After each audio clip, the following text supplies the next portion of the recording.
When my wife Emily and I first bought the house on Maple Ridge Lane, it felt like a dream. The kind of dream people work their whole lives for. White picket fences, trimmed lawns, friendly smiles. It was the sort of neighborhood where everyone waved at you whether they knew your name or not. We had moved from downtown Dallas, tired of the traffic, the noise, and the chaos. Our 6-year-old daughter Lily needed space to grow, to play outside, to chase butterflies, to feel safe. Maple Ridge promised all of that. It wasn't long before we met her, Karen. Every community has one.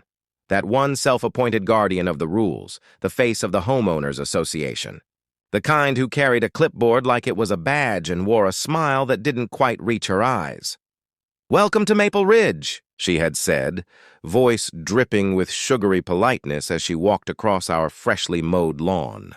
She extended a manicured hand toward Emily and me, and her gaze flicked down to Lily, who was drawing with chalk on the driveway. "Oh, she's precious," Karen said, bending slightly, her voice soft but her eyes calculating.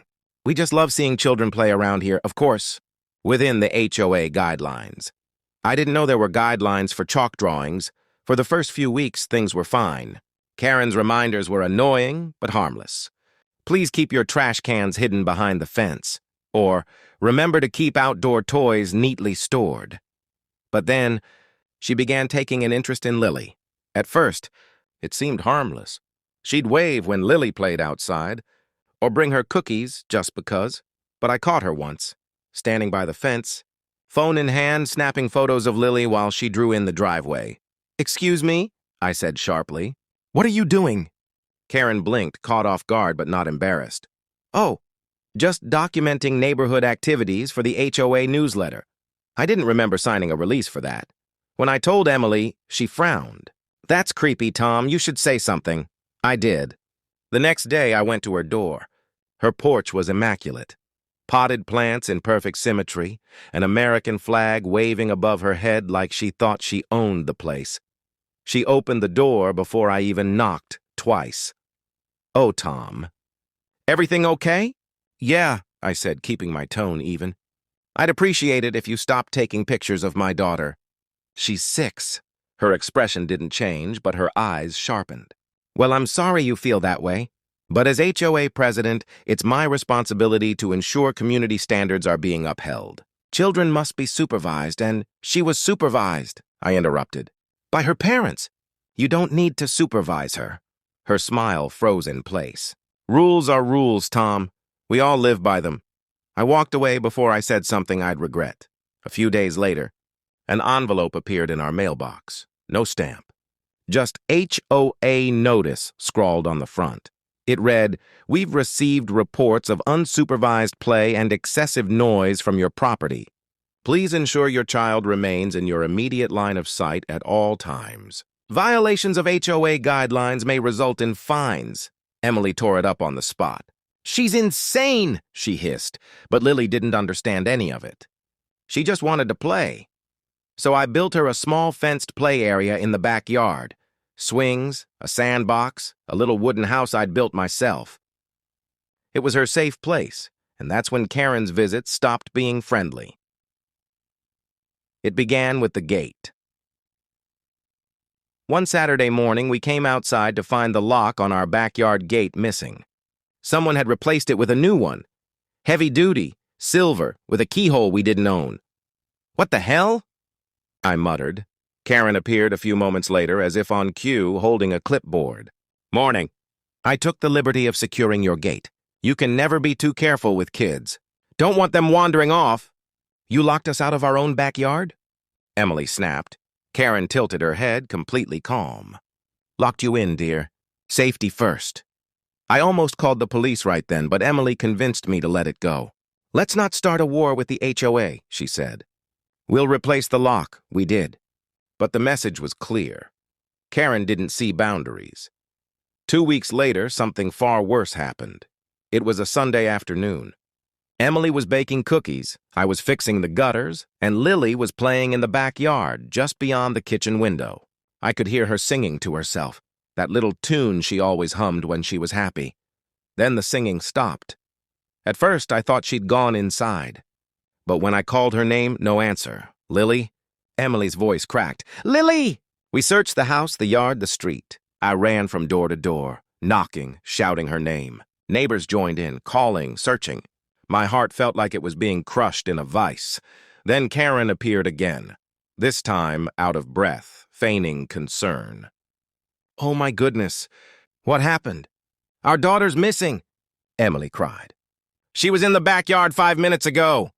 Karen pressed a hand to her chest. Oh no, I just saw her a few minutes ago near the back fence. Maybe she wandered toward the creek. I didn't wait another second. I sprinted toward the fence, the one dividing our property from hers. Something caught my eye, a faint trail of chalk dust on the grass. Lily's chalk. It led straight toward Karen's backyard. Karen, open your gate, I shouted. She looked startled. Tom, please, open it! I roared. When she hesitated, I jumped the fence. I didn't care about the rules anymore. I didn't care about the HOA or her warnings. Her backyard was immaculate, just like her front, trimmed hedges, garden gnomes lined up like soldiers. But then, near the shed, I saw something that made my blood run cold. A small structure, metal bars glinting in the sun. A cage, and inside it, something pink. Lily's jacket. I sprinted toward it, heart hammering so hard I thought it might break my ribs. Lily! I yelled. She looked up. Her little face was streaked with tears. Daddy! I fell to my knees, fumbling with the latch, locked tight. It's okay, baby, I'm here. I'm getting you out. Karen's voice came from behind me, eerily calm. She wasn't safe out there. I was just protecting her. I turned, trembling with fury. You locked my daughter in a cage. She was unsupervised, Karen said flatly. I told you this would happen if you didn't follow the rules. I grabbed the cage door and yanked until the metal bent, until my fingers bled, until the latch snapped free. I pulled Lily into my arms as she sobbed into my shoulder. Emily's scream echoed from the other side of the fence. The sound of sirens followed seconds later. When the police arrived, Karen stood with her arms crossed, acting like the victim. I was just trying to keep her safe, she kept saying. They're irresponsible parents, but I didn't care about her words. I was holding my daughter, alive but trembling, and as I looked at that cage, at the twisted, broken bars and the lock that still hung from the latch, I realized something chilling. This wasn't about safety. This was about control, and I wasn't going to let her get away with it. The police lights painted Karen's perfect white house in shades of blue and red, and for once, she didn't look in control. She stood on her porch clutching her clipboard, her hair disheveled, her lips twitching like she couldn't decide whether to cry or smile.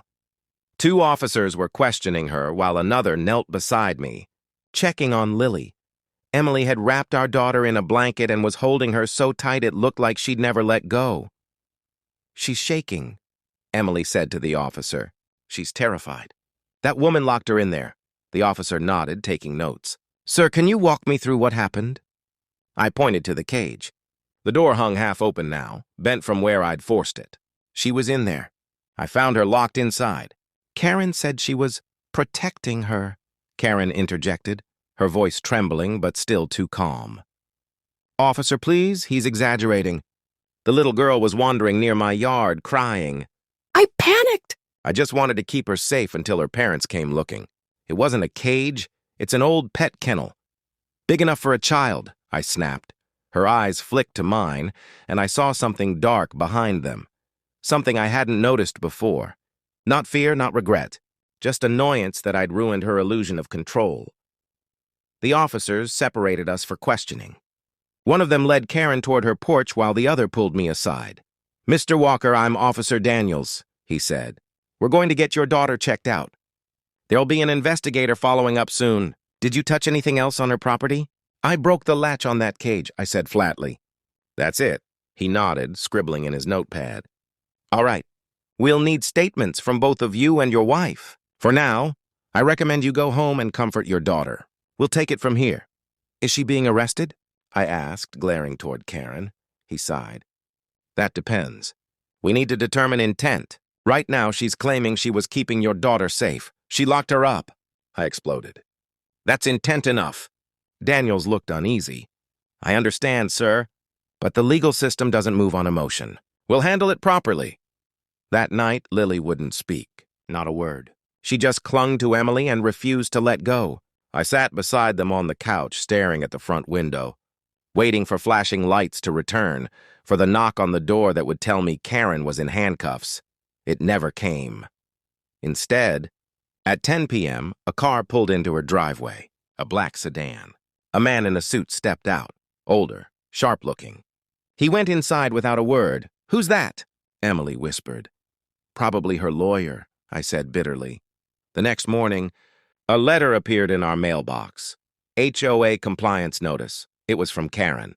"Dear Mr. and Mrs. Walker, your recent trespass onto HOA property and destruction of private property constitute violations of Maple Ridge bylaws. Please prepare to attend an emergency meeting to discuss disciplinary action. Sincerely, Karen L. Montgomery, HOA President." I laughed in disbelief, the sound breaking halfway into anger.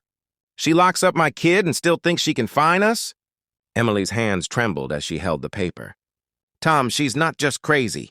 She's dangerous." The police came again the following day, this time for a formal statement.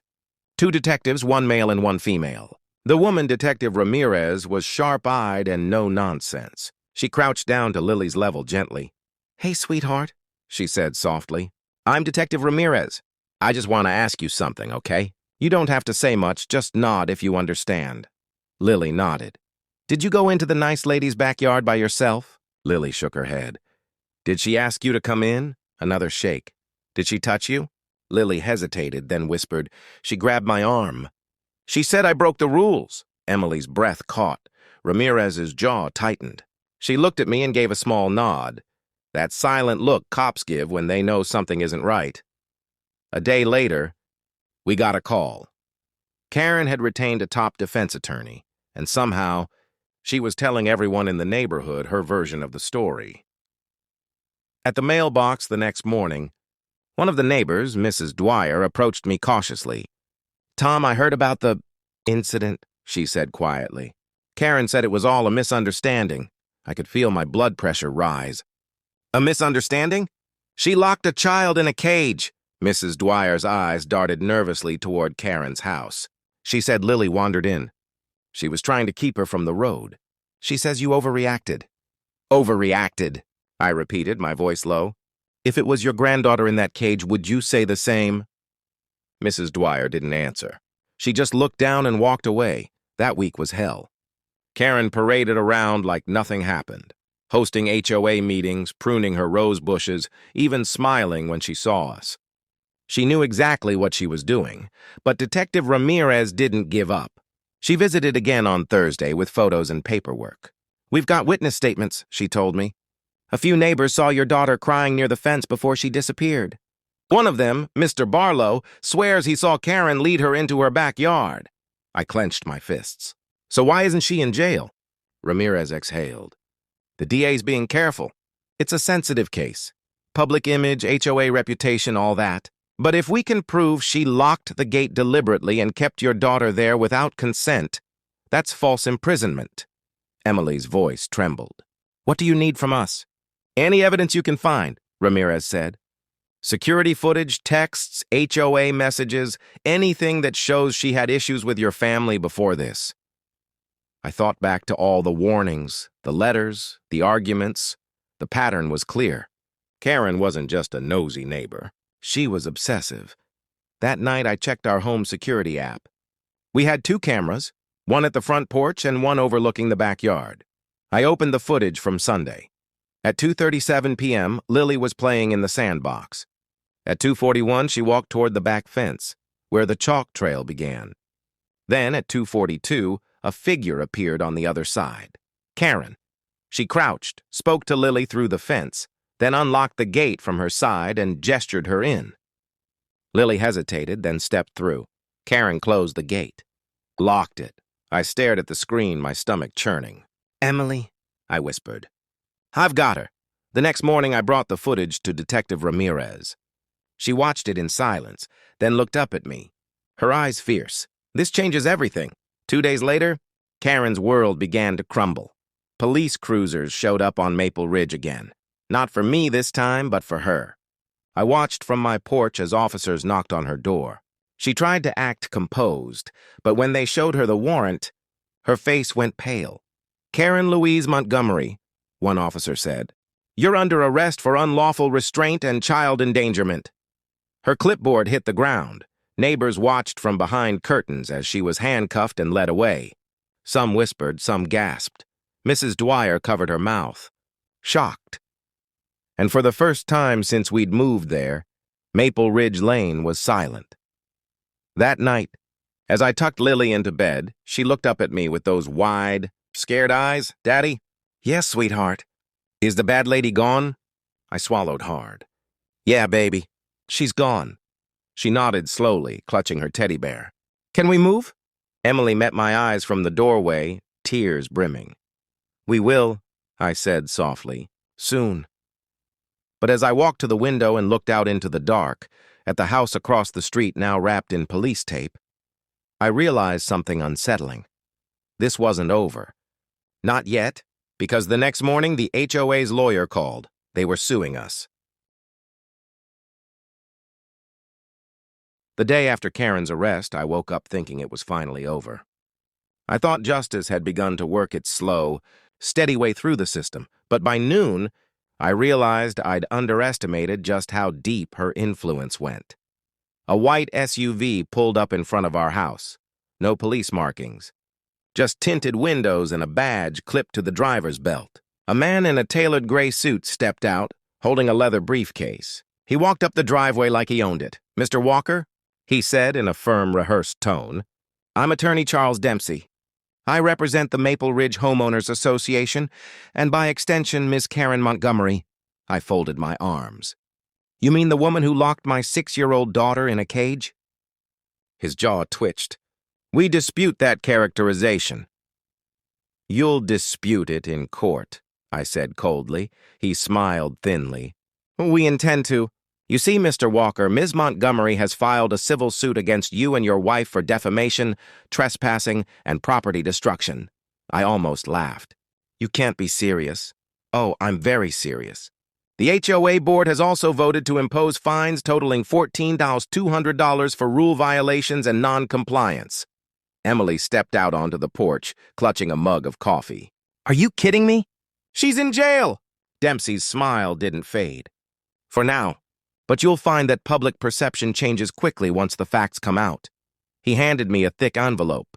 "You'll be served officially tomorrow. Have a nice day." Then he turned and walked back to his SUV as if he hadn't just tried to intimidate a family who'd nearly lost their child. That night, Emily and I sat at the kitchen table, surrounded by papers, police reports, and bills. The smell of stale coffee and stress hung in the air. "This is insane," she whispered. "They're trying to turn this on us." "They're scared," I said. "They know what that video means. Karen's not just fighting to save herself, she's fighting to protect whatever the HOA's hiding." I leaned back, staring at the ceiling.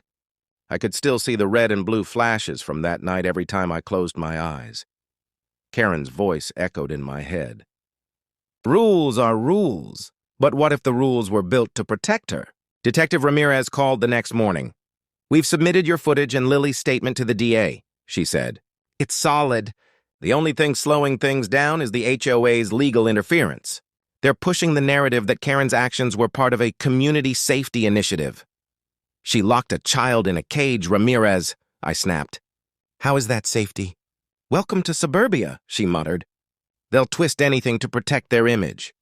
But don't worry, we're building our own case. And something tells me Karen's spotless reputation isn't as spotless as she wants people to think." She was right. 2 nights later, I was going through the HOA website, half curiosity, half obsession, when I found something strange. A private members section labeled Incident Reports. I tried logging in with the temporary password they'd given us when we moved in. To my surprise, it worked. There were dozens of reports. Most were trivial. Fence colors, garbage placement, noise complaints. But one entry caught my eye. June 2021. Complaint regarding unsupervised minors at 14 Maple Ridge Court. Incident escalated. HOA President intervened. Child relocated for safety. Issue resolved. 4 years ago. A different address. My heart pounded as I read the name of the homeowner. The Nolan family. I Googled it immediately. The house had sold in late 2021. The previous owners had moved out suddenly. No forwarding address. The next day, I found their contact through a local realtor. After a few calls, I got a number, and to my surprise, a man answered. "Mr. Nolan, my name's Tom Walker. I live in Maple Ridge now. Did you have any problems with the HOA, specifically with Karen Montgomery?" The line was quiet for a long moment. Then a voice said softly, "I was wondering when someone else would call." He told me everything. His son, 8 years old at the time, had been accused of vandalizing the HOA community garden. Karen had cornered him, taken him to her backyard to teach him a lesson, and locked him in her shed for half an hour until his parents found him. They went to the police, but the HOA backed Karen completely. The Nolans were fined for false accusations and eventually forced to sell their home. I felt sick. "She's done this before," I whispered. "More than once," Nolan said. "She's protected." My lawyer said the HOA's treasurer is her brother-in-law. Everything goes through him. I thanked him and hung up. Then I called Detective Ramirez again. She whistled low when she heard the story. "That's it. That's her pattern. We can use that." Meanwhile, Karen's lawyer was relentless. The HOA began posting official statements online, claiming my footage was edited and that Karen had acted in accordance with child safety regulations. They even held a meeting and refused to let us attend, so I showed up anyway. When I walked into the Maple Ridge clubhouse, the air went still. Dozens of neighbors turned to look. Karen wasn't there.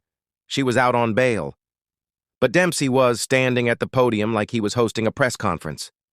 "Mr. Walker," he said sharply, "this is a closed session." I ignored him and walked to the front holding my phone. "Then maybe you'll want to see this before you all vote to defend a woman who locks up children." I hit play. The video played on the screen. Lily, innocent and small, walking toward the fence. Karen unlocking the gate, leading her in, and closing it behind them. Gasps filled the room. Dempsey lunged forward. "That footage is illegally obtained." "Actually," I said calmly, "it's from my property, which means it's my right to use it." For the first time, the board members looked unsure. Then I dropped the next bombshell. "And in case any of you think this was an isolated incident, I've spoken to the Nolans, the family who used to live here before us. Karen did the same thing to their son 4 years ago." A murmur spread through the room like wildfire. "This isn't about rules," I said. "This is about control. About a woman who's been protected by your silence for years." The next morning, everything exploded. The story hit local news. HOA President charged after child found locked in backyard cage. Karen's mugshot was everywhere. Her eyes were wild, her perfect hair tangled. The HOA tried to release another statement, but it only made them look worse. Detective Ramirez called that afternoon, her voice triumphant. "The DA's filing formal charges. False imprisonment, child endangerment, and obstruction." The judge denied her motion to dismiss. For the first time in weeks, I smiled. But victory wasn't without scars. Lily had nightmares for months. She'd wake up screaming, convinced Karen was outside her window. Emily barely slept, pacing the hallway until dawn. And I couldn't shake the anger, not just at Karen, but at the people who'd protected her. The HOA collapsed under pressure. Members resigned. Dempsey disappeared from the picture. And slowly, Maple Ridge began to look less like a perfect neighborhood and more like what it really was, a facade cracking under its own lies. 2 weeks later, we got an invitation in the mail from the county courthouse. Karen's trial date was set. As I looked at the letter, I felt something shift inside me. For the first time since we'd moved there, I wasn't afraid, because now the truth wasn't just on my side, it was on record. The courthouse in Denton County stood tall and solemn, like it had seen every kind of story imaginable, the innocent, the guilty, and those who fell somewhere in between. But as I stood on the steps that morning watching the news cameras, set up across the street, I knew one thing for certain. Today wasn't just another case. It was the end of Karen Montgomery's reign. Emily held my hand tightly, her knuckles white. Lily was at home with her grandmother, too young, too fragile to see any of this. But she knew what today meant. She had whispered to me before I left, "Daddy, make sure the bad lady can't hurt anyone else." That promise burned in my chest like fire. Inside, the courtroom was packed. Half the neighborhood had shown up, some to support us, some still clinging to Karen's illusion of perfection. She sat at the defense table, hair perfectly styled, again suit crisp. A soft smile plastered on her face as if she were the victim in all this. Her lawyer, Dempsey, sat beside her, flipping through papers with smug precision. The judge entered, and everyone rose. When the trial began, the prosecutor, a sharp woman named Allison Graves, wasted no time laying out the facts. On the afternoon of May 19th, she began, the defendant, Karen Montgomery, lured 6-year-old Lily Walker into her backyard, locked her in a metal cage, and kept her confined without consent. She did this under the guise of neighborhood safety. But this was not protection. It was control, manipulation, and abuse of power. She turned toward the jury. And this wasn't the first time. Gasps rippled through the crowd as she displayed photos of the HOA report I'd found, the one involving the Nolan family. Karen's face remained expressionless, but I saw the faint twitch at the corner of her mouth. When it was my turn to testify, my legs felt like lead. But as I took the stand and swore in, I looked directly at Karen. She didn't look away. "Mr. Walker," Graves said, "can you tell the court what you discovered that day?" I took a breath. "I came home early. My daughter was playing in the backyard. When I couldn't find her, I followed a chalk trail to Karen's yard. I jumped the fence and found Lily locked in a cage near the shed." A murmur spread through the room. Graves nodded. "What was Karen's explanation?" "She said she was protecting her, that she warned us about the rules." "And how did you respond?" I met Karen's gaze. "I told her that she wasn't protecting anyone." "She was terrifying a child." Dempsey rose for cross-examination. "Mr. Walker," he said smoothly, "is it possible your daughter wandered into Ms. Montgomery's property without her knowledge?" "No," I said. "But you weren't present at the time, were you?" I pulled out a flash drive. "No, but my cameras were." The courtroom projector flickered to life, and there it was, the footage. Karen crouching by the fence, unlocking the gate, coaxing Lily in and closing it behind her. You could have heard a pin drop. Dempsey froze mid-sentence. The jury stared in stunned silence. Graves turned to the judge. "Your Honor, we rest our case on that evidence." When Karen finally took the stand, her tone changed completely. Gone was the sweet, polished HOA president. In her place sat a trembling, self-pitying woman trying to paint herself as the misunderstood guardian. "I only wanted to keep her safe," she said tearfully. "I saw her near the fence crying. The road nearby is dangerous. I acted out of concern, not malice." Graves approached slowly, voice calm but cutting. "Concern? You locked her in a cage." "It wasn't a cage," Karen snapped. "It was an enclosure for my dog." "But there was no dog," Graves countered, "and your dog enclosure had a padlock and a chair positioned in front of it as if someone sat there, watching." The courtroom went silent. Karen stammered. I don't recall." "You don't recall because you've done this before," Graves said sharply. "To another family, the Nolans, you called it discipline. Do you deny that?" Karen's face drained of color. I was trying to maintain standards," she said finally, her voice small. "People here don't understand what order means." Her mask slipped with that sentence. The arrogance, the need for control, the obsession with rules. And the jury saw it. When the verdict came 2 days later, the courtroom was so quiet you could hear the clock ticking. The foreman stood. "We, the jury, find the defendant, Karen Louise Montgomery, guilty on all counts. Emily's hand found mine instantly. I felt her tears before I saw them. Karen's expression shattered. For the first time, the composure broke.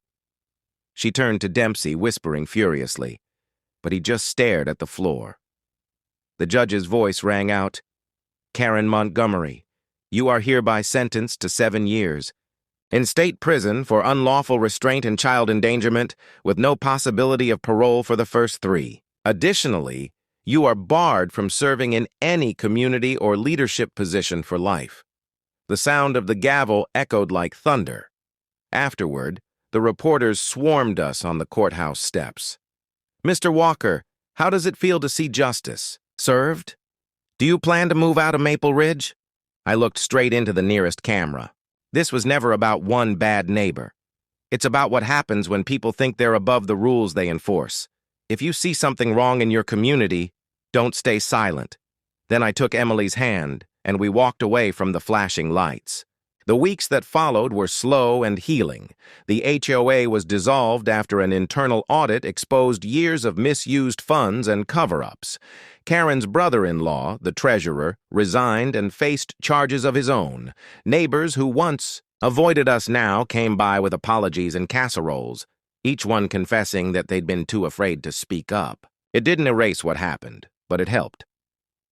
One afternoon, as the moving truck pulled into our driveway, Lily ran up to me with a paper drawing in her hands. A bright blue sky, a big yellow sun, and 3 stick figures holding hands. "That's us," she said proudly. "And that's our new house." I smiled and kissed her forehead. "It's perfect." Emily watched from the porch, tears glistening but soft this time, not from fear, but from relief. As the movers loaded the last box, I walked to the fence one last time. Across the street, Karen's house sat empty. The once perfect lawn was overgrown, the mailbox rusted. 2 county workers were pulling something from her backyard, the same cage. The lock was gone, the bars bent. They hoisted it onto a truck, one of them muttering, "Creepy thing. Can't believe anyone would keep that around." I stood there, watching it disappear down the street. A weight lifted from my chest. That night, before we left, I went out back one final time. The crickets were singing, the sky was clear, and the swing I'd built for Lily swayed gently in the breeze. For months, that backyard had been a place of fear. Now it was quiet, peaceful again. Emily joined me, slipping her hand into mine. "You did it," she whispered. "You kept your promise." I nodded. "She'll never hurt anyone again." We stood there a long time, watching the sunrise paint the neighborhood gold. Maple Ridge had once been a place of perfect lawns and fake smiles, but under all that polish had lived something dark, something controlling. And now, it was finally gone. Epilogue 6 months later, I got a letter in the mail from Detective Ramirez. Inside was a simple note. "Case officially closed. You did the right thing, Tom. R." And for the first time since we'd moved to Maple Ridge, I felt peace. Because sometimes justice doesn't come fast, and it doesn't come easy. But when it finally does, it sets everyone free, even those who didn't know they were trapped.